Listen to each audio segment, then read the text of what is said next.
So what's up mga boss? Nakabenta tayo ngayong araw ng bali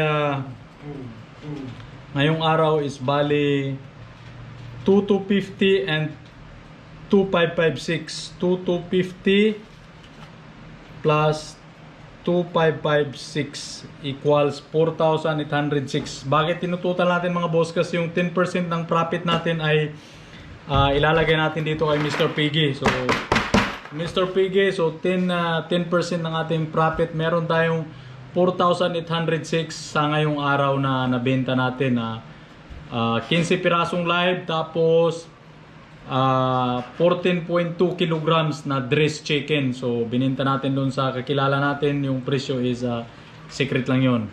So 4,806 divide 100, so meron tayong 48.061. Multiply natin ng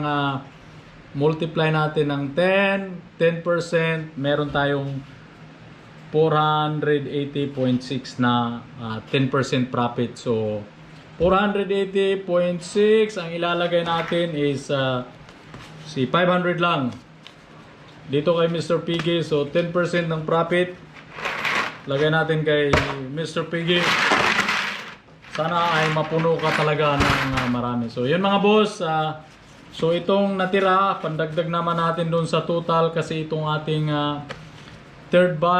second batch, sa next video i-reveal naman natin yung kinita natin dito sa second batch mga boss, kung magkano lahat, no?